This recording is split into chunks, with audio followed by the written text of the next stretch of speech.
JAC board ने जारी कर दिया है झारखंड एकेडमिक काउंसिल ने क्लास 12th के लिए मॉडल सीट 2025 से 2026 के लिए। ठीक है, बहुत ही इंपॉर्टेंट क्वेश्चन होने वाले हैं।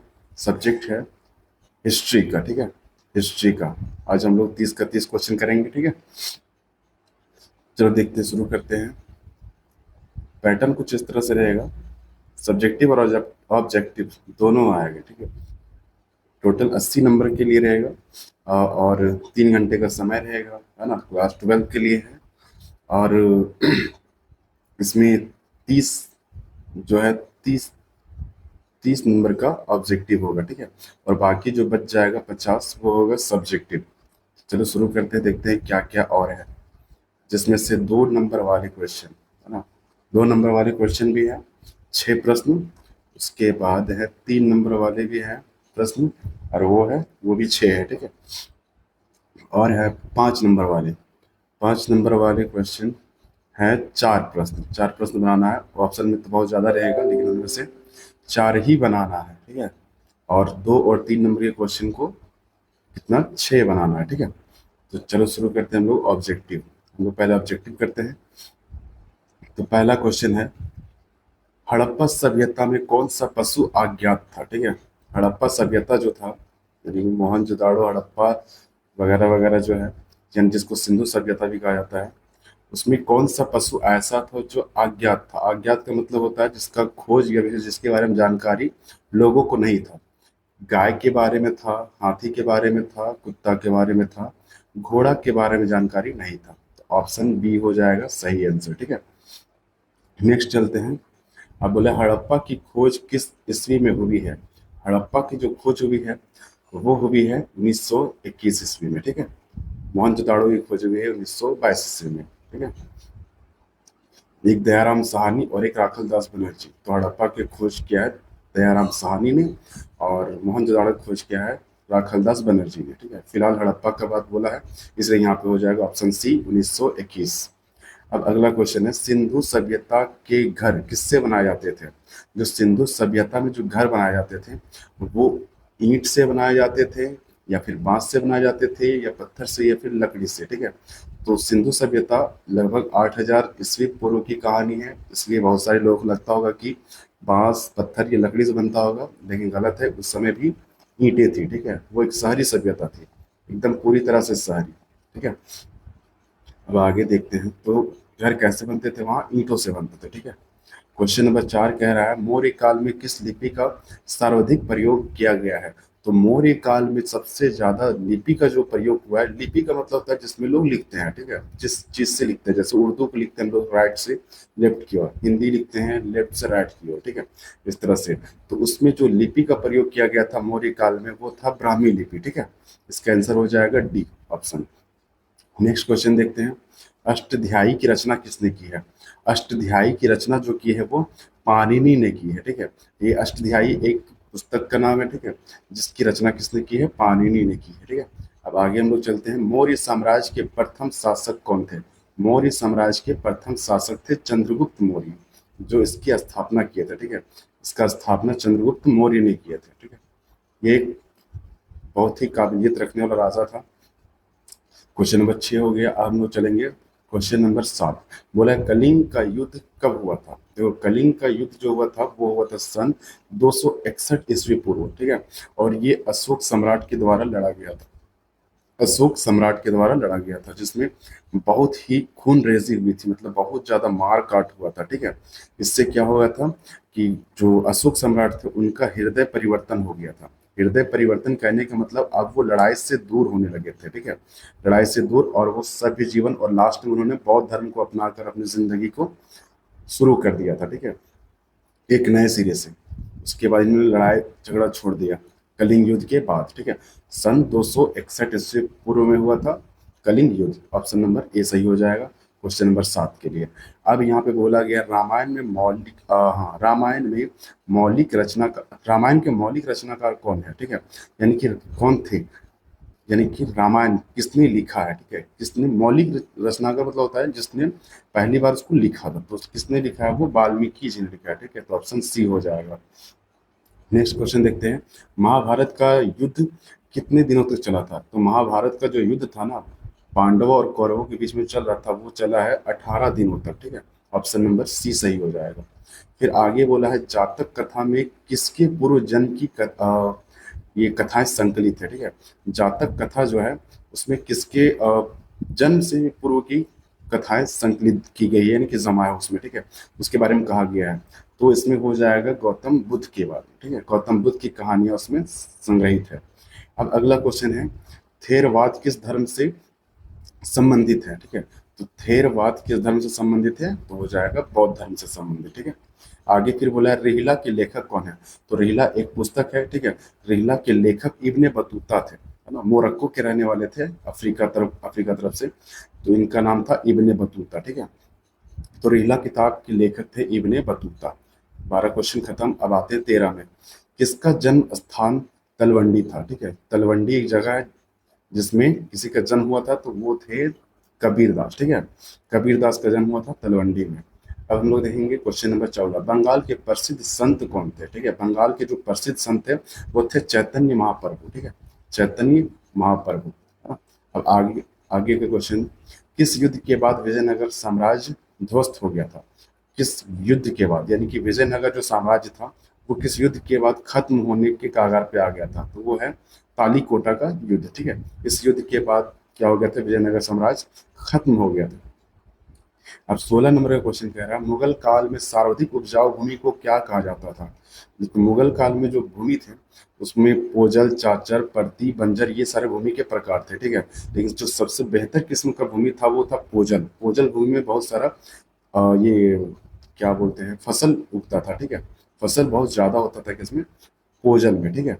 पोजल बहुत ही उत्तम किस्म का था। उसके बाद चाचर भूमि उससे कम था, परती भूमि उससे कम था, और बंजर सबसे कम, जिसमें खेती नहीं होता है, ठीक है। परती वो होता है जो 1 साल 2 साल छोड़ के इसमें खेती होता है। चाचर थोड़ा पोजल से कमजोर खेत होता है, इसमें फसल होता है बट उतना नहीं होता है। लेकिन पोजल बहुत बेहतरीन किस्म का जमीन होता है, ये बहुत उपजाऊ होता है, ठीक है। तो मुगल काल में सर्वाधिक उपजाऊ भूमि को पोजल कहते थे, ठीक है। अब आगे देखते हैं क्वेश्चन नंबर 17। क्वेश्चन नंबर 17 बोल रहा है, विजयनगर साम्राज्य का महानतम शासक कौन था? यानी कि विजयनगर जो था शहर, उसमें महानतम शासक कौन था? तो महानतम शासक यहाँ पे कौन हो जाएगा? कृष्णदेव राय, ठीक है। सबसे महान शासक थे कौन? कृष्णदेव राय, ठीक है, विजयनगर के, ठीक है। अब अगला क्वेश्चन देखते हैं, संथाल विद्रोह किस वर्ष हुआ था? तो संथाल विद्रोह जो हुआ था वो हुआ था 1855 ईस्वी में, ठीक है। संथाल विद्रोह चलाया गया था संथालों के द्वारा, यानी कि आदिवासियों के द्वारा, ठीक है। अब 19 क्वेश्चन नंबर कह रहा है, 1857 ईस्वी के विद्रोह में अवध में स्वतंत्र सेनानियों का नेतृत्व किसने किया था? यानी कि अवध जो था उसमें किसने किया था? तो उसमें किया था बेगम हजरत महल ने किया था नेतृत्व, वहां अंग्रेजों के खिलाफ जो 1857 में युद्ध छिड़ा था उसमें, ठीक है, बेगम हजरत महल। अब क्वेश्चन नंबर 20 आते हैं। क्वेश्चन नंबर 20 कह रहा है, सहायक संधि व्यवस्था को किसने आरंभ किया था? तो सहायक संधि व्यवस्था को किसने आरंभ किया था? वेलेस्ली। क्या नाम था उसका? वेलेस्ली, ठीक है। सहायक संधि यानी एक दूसरे से मिलके लड़ाई लड़ाई वगैरह को ना करते हुए संधि कर लेना, ठीक है। अब अगला क्वेश्चन बोला है, चौरी चौरा कांड कब हुआ था? तो चौरी चौरा जो कांड हुआ था वो हुआ था 4 फरवरी 1922, है ना। 4 फरवरी 1922। कहीं कहीं 5 फरवरी भी देखने को मिलेगा, ठीक है। तो यहाँ पे फरवरी नहीं दिख रहा है, 5 जनवरी दिख रहा है, 5 मई दिख रहा है, 20 मार्च दिख रहा है, 4 फरवरी दिख रहा है। तो 4 फरवरी चौरी चौरा जो कांड हुआ था वो रात में हुआ था, ठीक है। रात में पुलिस कर्मियों को, इसमें हुआ ये था कि 22 पुलिस कर्मियों को भारत के लोगों ने पुलिस स्टेशन में ही आग लगा दिया था, जिसमें 22 वहाँ के 22 पुलिसकर्मी मर गए थे जल के, ठीक है। इसलिए 22 से याद रखना 1922, ठीक है। और 4 फरवरी की रात में हुआ था, तो 4 फरवरी या फिर 5 फरवरी दोनों हो सकता है, ठीक है। अब अगला क्वेश्चन वो देखते हैं, गांधी इरविन पैक्ट कब हुआ था? गांधी इरविन पैक्ट ये एक समझौता था जो हुआ था 1928 में हुआ था, ठीक है। 1900 नहीं सॉरी 1928 में 1931 में हुआ था गांधी इरविन समझौता। इसमें तो गोल में सम्मेलन हुआ था, ठीक है। तो गांधी इरविन सम्मेलन कब हुआ था? 1931 में हुआ था, ठीक है। इसका ऑप्शन क्या हो जाएगा? Option number C. Question number 22 का ऑप्शन नंबर सी हो जाएगा। अब अगला क्वेश्चन है, स्वतंत्र भारत के प्रथम भारतीय गवर्नर जनरल कौन थे? यानी स्वतंत्र भारत के प्रथम गवर्नर जनरल कौन थे? तो सी राजगोपालचारी थे, ठीक है। प्रथम गवर्नर कौन थे? सी राजगोपालचारी थे, ठीक है। अब क्वेश्चन नंबर 24 कह रहा है, भारतीय संविधान में संसदीय प्रणाली किस देश से लाई गई है? तो भारत में जो संसदीय प्रणाली लाई गई है वो लाया गया है ब्रिटेन को देख के, ठीक है। ब्रिटेन से लाया गया है संसद प्रणाली, ठीक है। यहाँ पे जो सांसद रहता है जिसमें राज्यसभा और लोकसभा मौजूद होता है, वो कहाँ से लाया गया है? तो वो इंग्लैंड से लाया गया, नहीं ब्रिटेन से लाया गया। इंग्लैंड नहीं रहेगा, उसमें लिखा रहेगा ब्रिटेन। नेक्स्ट क्वेश्चन है, मूल संविधान में कितने अनुच्छेद है? यानी जो मूल संविधान है, यानी कि जो पहली बात 1949 में बन के तैयार हो गया था, उसमें कितना अनुच्छेद है, ठीक है। क्वेश्चन ये कह रहा है, तो उसमें 395 अनुच्छेद है, ठीक है। बाद में इसमें बदलाव लाया गया, ठीक है। संविधान संशोधन हुआ तो ज़्यादा हो गया, कम हुआ, ऐसा कुछ हुआ है, घटाया बढ़ाया जा सकता है, लेकिन जो मूल संविधान था उसमें 395 अनुच्छेद थे, ठीक है। क्वेश्चन आगे कह रहा है, हाँ, विजयनगर की यात्रा निम्न में से किसने की थी? तो विजयनगर की यात्रा किसने की थी? वो कौन था? निकोलो कॉन्टी नाम था, ठीक है। निकोलो कॉन्टी, बर्नियर नहीं, इब्ने बतूता नहीं, ठीक है। विजयनगर बना था, निकोलो कॉन्टी आया था, ठीक है। अब बोला है, नैसार संत किसकी पूजा करते थे? तो नैसार संत जो थे वो शिव की पूजा करते थे, ठीक है। शिव, यहाँ पे शिव, हाँ, शिव की पूजा करते थे, ठीक है। तो नैसार संत, नैनार होगा, ठीक है। नैनार, यहाँ पे नैसार लिख दिया, हिंदी गलत हो गया, ठीक है। एक नैनार होता है, एक अलवार होता है, ठीक है। तो अलवार विष्णु की पूजा करते हैं और नैनार शिव की पूजा करते हैं, लेकिन यहाँ पे नैसार लिख दिया है। यहाँ पे देखो इंग्लिश में सही है, ठीक है। तो ये इसका ऑप्शन क्या हो जाएगा? Option number A, Shiv. और शिव भी गलत लिखा है, ये हो जाएगा शिव, तालबसा और वा, शिव, हर से लगा के, ठीक है। शिव की पूजा करते थे। नेक्स्ट है अगला question, question number 28, Ibn Battuta ने किस पुस्तक की रचना की है? ठीक है, इब्ने बतूता ने किस पुस्तक की रचना की? अभी हम बताए थे मोरक्को से आया था इब्ने बतूता, जो अफ्रीका तरफ पड़ता है। वो रेहला नामक किताब की ये लिखा था, ठीक है, रचना किया था इब्ने बतूता, रेहला। अगला क्वेश्चन, इनमें से कौन सा मूलतः भारत का नहीं है? लेकिन यहाँ पे ऐसा कौन सा, ये देखो सब्जी और फल वगैरह है, शायद सब्जी सब, हाँ, ये कौन भारत का नहीं है? तो मक्का, आलू, टमाटर, इनमें से सभी, ये कोई भारत का चीज नहीं है, सब विदेशज है ना। जो भारत का रहता है उसको हम लोग देशज कहते हैं, और जो बाहर से आया उसको विदेशज कहते हैं। तो फिलहाल ये सारी चीज विदेशज है, ठीक है। भारत में इनकी उत्पत्ति नहीं हुई है। ये सारे सब्जियां बाहर से मंगाए गए हैं और यहाँ इनकी उत्पादन अब होने लगी है, ठीक है।